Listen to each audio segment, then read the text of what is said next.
if these subjects went through chemotherapy and did a 3-day water fast, that on the third day at 72 hours, white blood cells that were tired and worn out rebooted themselves, reinvigorated themselves, and the immune system came on in a stronger way. Dr. Mindy here, and on this video, we're gonna talk about the Mac Daddy of all fasts, the 3-day water fast. So you guys know me, I like to make this as simple as possible. So let's start with this. The longer you fast, the more fasting healing switches get turned on. I have done so many videos on this. In fact, the most popular video on my channel was the first time I stood up with a big chart and said, hey, this is what happens the longer you fast.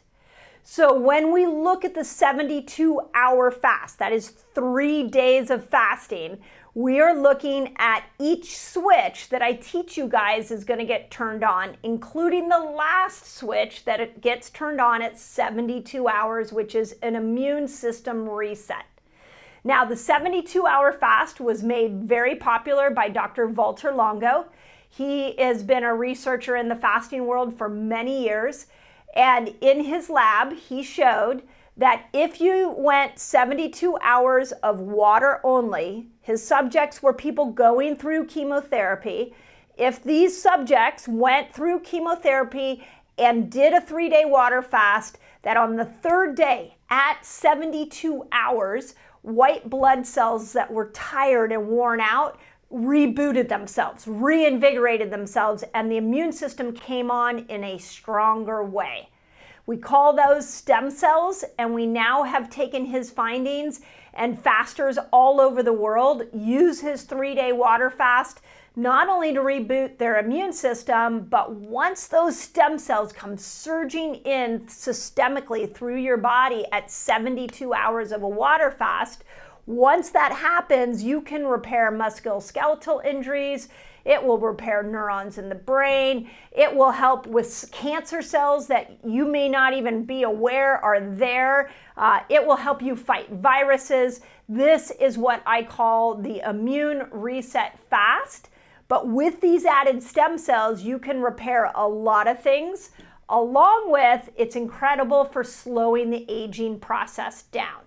So the 72-hour fast is phenomenal for this mega dose of healing that will happen in your body without any supplements, without any food. Your body naturally heals itself. So what do you need to know to be able to succeed at this fast?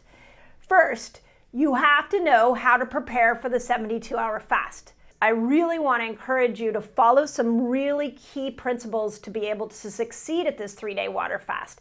And one of them is you got to prepare for it. And I'm going to give you my favorite hacks right now. So, first hack, 1 week before the fast, this is what I want you to do. There are several changes I want you to make to your foods, and I'll talk a little bit about your fasting lengths. So the first thing you've got to do the week leading up to a 3-day water fast is you've got to avoid the 3 most toxic foods. This is your bad oils. These are your refined flours and sugars, and these are your toxic ingredients. In the companion guide, we list out what these are so you can go down and understand them in more detail, but this is basically the standard American diet. Second thing, I would encourage you to bring your caffeine intake down. Third thing, week before, you want to up your good fat as much as you can. So some good fat options. We are huge fans of Andreas seed oils. The reason I like Andreas seed oils is they're highly cold pressed, organic. They're great for stabilizing your blood sugar. So up your oils. You can do ghee. I love ghee with some raw nut butter. I often do before I do a 3-day water fast. And then, as always, MCT oil put out by Bulletproof is great in anything liquid. So the week before, let's up these oils knowing that we need to stabilize our blood sugar so that the 3-day water fast will be a little easier. Okay, fourth thing that I want you to do the week before is I want you to up your minerals. So we have fasted, my platform, my team, I kid you not, we have probably gone through this 3-day water fast experience with millions of people. And one thing that is very, very clear is that the world is mineral deficient. And you are mineral deficient for two reasons. One, our soils are mineral deficient, especially here in America. I've done a lot of videos on that. Two, if you do any sweating or you're an extreme athlete, you're definitely going to be more efficient. And then three, if you've been fasting a while, you become, this is one of the consequences of fasting that we don't really like, which is your minerals can be deficient. So lots of great ways to improve mineral content, but the week before, I would be upping your element. Okay, last thing you want to do the week before your 3-day water fast is you want to increase your fasting length. So if you are 15 hours, like you've got a groove with 15 hours, can you push it to 16 or 17 hours before the 3-day water fast? If you can bang out 24 really well. Could you maybe go do one whole day where you don't eat, and then maybe you do 30 hours of fasting? Wherever your comfort level is, could you just push it anywhere from a couple hours to 5 hours increase so that you create what we call a hormetic stress? This hormetic stress, what it's going to do is it's going to force your body to adapt. And now when you go in that 3-day water fast, it will be easier. Okay, 2 days. Next thing is 2 days before the fast. There are two major focuses I want you to have. One, I want you to avoid all refined carbohydrates and sugars. So this is breads, even the gluten-free breads, pastas, cakes, cookies, get them all out. I want to make sure again that you're getting the bad oils out. That's really important. And I want you to take the fruit out 2 days before. Here's why. Because we want to stabilize your blood sugar. So please make sure that you're not going into the 3-day water fast amped up on sugars that make, or foods that make you insulin resistant. The second thing I want you to focus on 2 days before your 3-day water fast is I want you to up your protein. As much protein. If you are a carnivore lover, dive into a steak, get yourself some more chicken, like up your protein. This is not a time to be counting macros. I want you to bring your protein up, and I want you to bring your veggies up. Why is that? You're going to feed your microbiome with the collagen from protein, and the veggies will also feed different microbiomes, different bacteria. So this is really important because these bacteria will balance blood sugar. So I want you to up both of those macros, and I want you to avoid the harmful oils. I want you to get off the refined carbs. I'd even tell you get off the diet sodas. Anything with NutraSweet in it is going to make you insulin resistant. So that's 2 days before. Okay, the day before, I want you to sharpen your fasting focus. And here's how you do it. One, you got to know why you're fasting. If you are like, hey, I think I kind of want to try a 3-day water fast, that could be hard. So I would encourage you to know what problem you're trying to solve. What is it that you want to, why do you want to do this? And really get convicted to that why. Second thing I want you to do is set an intention. So this works when I do a 3-day water fast. If I have any problems I'm working out in my mind, I just put it out there and I'm like, okay, help me solve X, Y, and Z. During this 3-day period, you're going to be amazed how much insight can come to you. So set an intention, ask a question, just put it out there, and you will be amazed at how peaceful your mind will get and how problems that seem really big right now on the 3rd day of that water fast will not seem so big. Those of you who've done this trick before, put it in the comments what you noticed. Okay, the next thing I want you to think of with sharpening your focus is I want you to gather your fasting knowledge. So get yourself some fasting books. Go binge watch my videos here, but when fasting gets hard, I would recommend you come back to my YouTube channel, start watching videos on it, because you will get not only the enthusiasm that I have for fasting, go read the comments, you're going to get the enthusiasm everybody else has for fasting, but you're going to see the science. Just when it gets hard, really dive into what I've provided here for you guys. And then the last thing I'll say on sharpening your fasting focus is I want you to think about what are you going to do when your mind yells at you. So your mind is going to say some things to you like, why are you doing this? Do you really need to do this? It's going to try to talk you out of it. So already ahead of time, what are you going to do when that happens? Are you going to go for a walk? Are you going to turn on your favorite Netflix series? Are you going to call your fasting friend and be like, mind is talking at me? Ahead of time, think about that.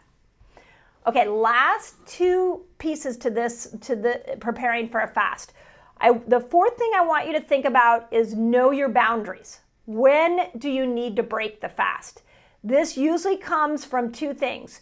Your numbers on your ketones. So if you get 24 hours into this and your number is down in the 40s, your blood sugar, break the fast. So I want you to know those boundaries of numbers. The other thing I want you to know are the symptoms. Some of the worst symptoms are when you get fatigued and dizzy. If you're really lethargic, like you can't pick up a limb, it is time to break the fast. I don't care what kind of commitment you made to yourself. If you are incredibly lethargic, it is time to break your fast. This is all in the companion guide, so know your limits. Okay, last thing. I know this is a long video. The fifth piece to preparing is surrounding yourself with community. So I have a couple of resources for you. My Resetter Collaborative on Facebook is a free fasting community, really positive. Just put Resetter Collaborative in the comments. My team will send you a link over there. If you need more guidance, in my academy, my membership group, we have guides in there that are supporting people, giving more attention to people going through this process. Okay, check this out. I have a free fasting guide for you all. It's free. And it's going to teach you all the basics of fasting. It's going to teach you how to kill hunger when you fast, which is really cool. And it's going to show you how to break your fast, among many other things. All you got to do is click on this link right here and enjoy. What can you drink in a longer fast? Ready? Here we go. Let's drum roll, because this question I get on lives all the time. So the first, when you are trying to figure out if a drink is okay for you in a longer fast, you've got to test your blood sugar. Please. That is the most scientific way to do this.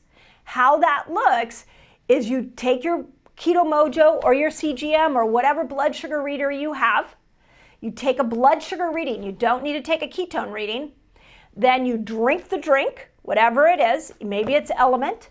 And then half hour later, you take another reading. Are those two readings equal? If the second reading goes up, pulled you out of a fasted state.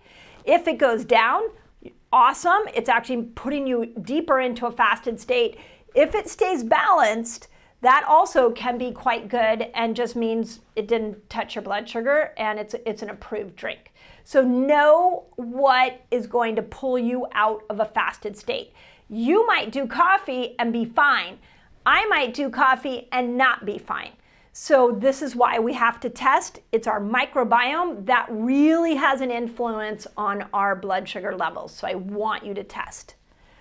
Okay, second thing I want you to know is that when you're drinking in a longer fast, there are really two things that are best to drink. The first is water. It's a water fast. So even clean water. So please make sure that you're using some type of filtration. If you go to drmindypelz.com, I've got a lot of resources there. I've got Clearly Filtered is a pitcher that's really takes out, it's less expensive and will take out toxins all the way up to some reverse osmosis ideas on there. So make sure that it is clean water. Those of you that love hydrogen water, that would also be great. And you can find more about hydrogen water in the Resetter podcast I did with Dr. Paul. You can go to iTunes and find that. The second thing that would be really great are minerals. So this is Element. Rob Wolf actually created these for fasters, specifically longer fasts. So water with minerals is literally the best thing to use when you fast. So some of you told us, well, gosh, Element is making my blood sugar go up. Very rare. The more you fast, it'll bring it down, I promise you. But what I would encourage you to do is you can get the unflavored one for sure. Or when you break your fast at the end of this whole 3-day water fast, start adding more minerals in before you do your next longer fast. So that would be another option. Okay, but that's best. Water and minerals, absolutely best. The cleaner the water, the better. The other thing I want you to realize is that there's some things that are kind of in the gray area. They're sort of in this medium place. Carbonated water is one of them. So LaCroix water, Pellegrino's, Gerolsteiner is my favorite because Gerolsteiner has more minerals. But mineral water is kind of like, it might work, it might not, up to you. You want to make sure if you're getting a mineral water, it doesn't have any of this NutraSweet. Stevia may or may not work for you. That gets gray. Some people it works well, some don't. So any chemical or artificial sweetener in there may pull you out of a fasted state, so you're going to need to test it. What about coffee and tea with MCT oil? Well, I'm a little more of a fasting purist. I like in the longer fasts for you to get off of coffee. I have had some conversations with Dave Asprey. He's a fan of doing clean coffee with some MCT oil. When you go into longer fasts, he feels like it's a really good way to make sure that you get into that ketogenic fat burning energy system a little quicker. So if you want to do clean coffee with some MCT oil, I put it in the middle medium category. Okay, now what are the worst? These are the worst that please don't do this. Well, any soda pop, just because it's a drink, if it has sugar in it, it's going to pull you out of fasted state. But diet drinks make you insulin resistant. So no Diet Cokes, no NutraSweet of any kind. Alcohol, not a great idea. Even dry farm wine's not good to do in a longer fast. So anything that raises your blood sugar, not a fan. Those are the worst. Soda, not a fan. Alcohol, not a fan for these longer fasts. Let's dive into breaking a longer fast. This is so important. So important. I don't know how to emphasize how important breaking your fast is. It's equally as important as doing the fast. How about that for a strong statement? So there are a couple things I want you to know. One, in these longer fasts, so to me, a longer fast is 24 hours or longer. So it's actually past 24 hours. In a longer fast, you are making changes to the microbiome, to your microbiome. Really powerful changes. So when we go to eat, we want to make sure we are feeding the good bacteria in your gut. And I'll tell you how you do that in a moment. But I want you to realize that there's a lot of healing switches that have been turned on in 72 hours. We are going to turn some of them off just because once you start eating, they turn off. But this reset to the gut will be profound. And if you do the 4-step process that I teach you, you will nourish the good bacteria that make you neurotransmitters to calm your brain, that bring your blood sugar down, that support your immune system, that heal a leaky gut. You name it, these bacteria are your friends. And we want to make sure after a big fast, like a 3-day water fast, that we're taking impeccable care of them. Which leads me to my second point. I have created a 4-step process to help you break this longer fast. So you want to follow the order of what I'm about to tell you. So the first step, when you go to break your fast, you're going to break it with a liquid.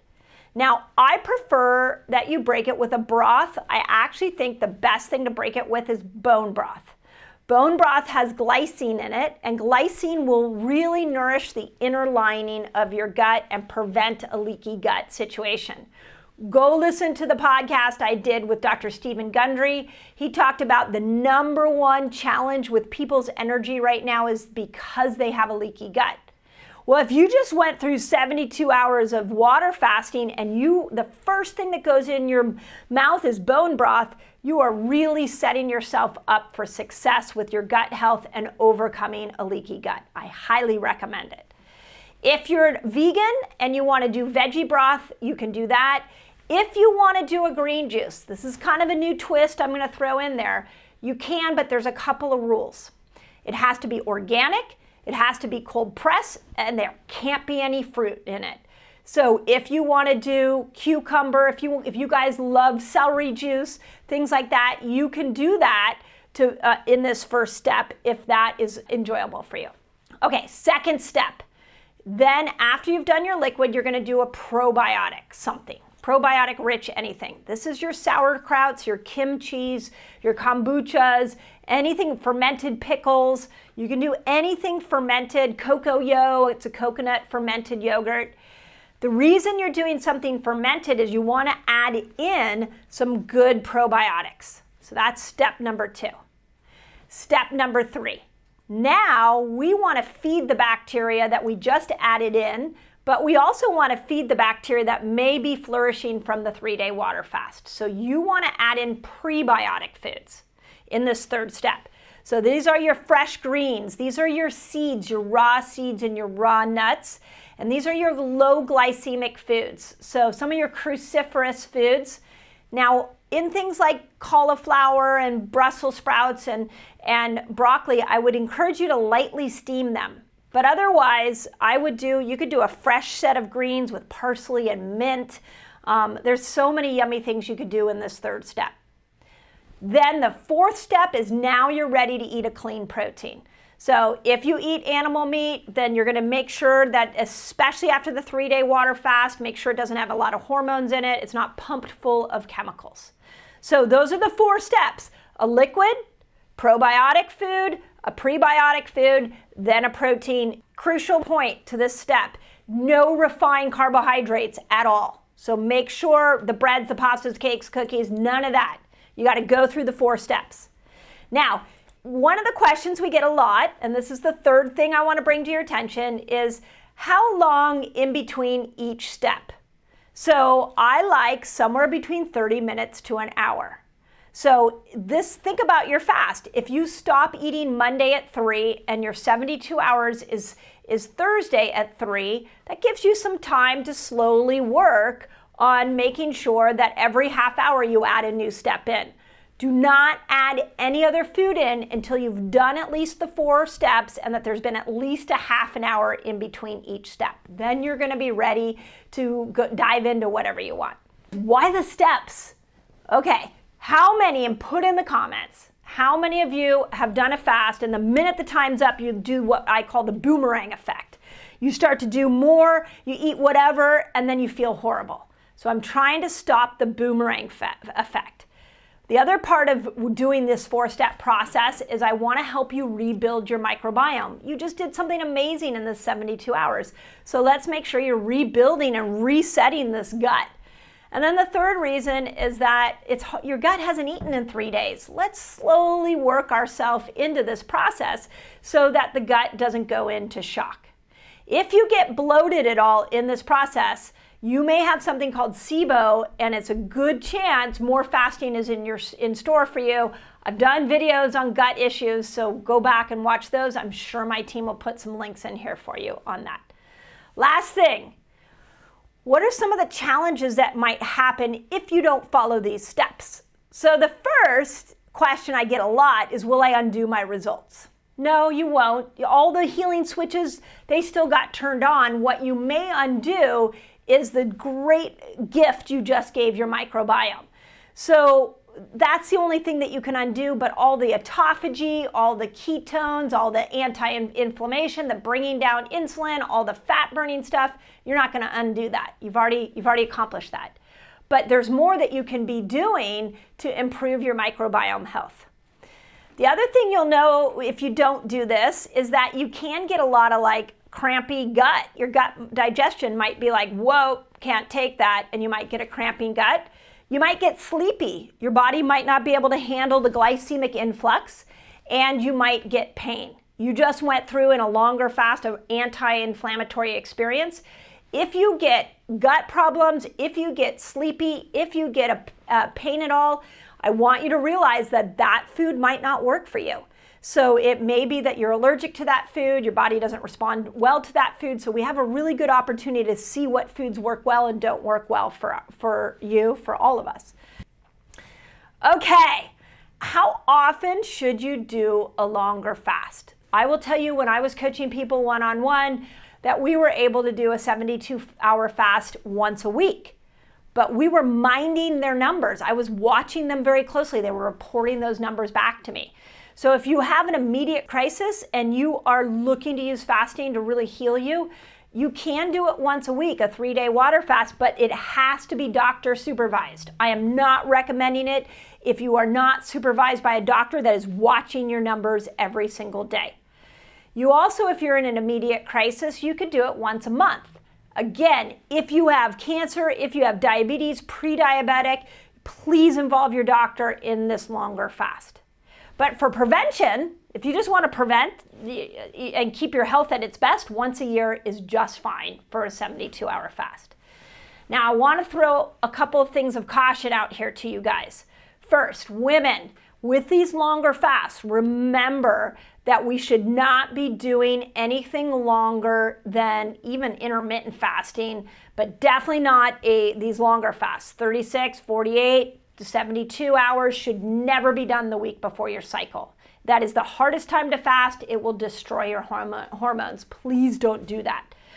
Those of you that have a crisis, please involve your doctor. And in the longer fast, you need either a continuous glucose monitor or you need a Keto Mojo to know your numbers. It's that important once you go over 24 hours. Okay, are you fasting and you're still not losing weight? Check out this video because you might be missing a key part of your fasting experience that's gonna unlock weight loss. So if you think about it, all the humans that emerged out of that time have the gene that allows us to go without food. And that gene, they believe, is in all of us today.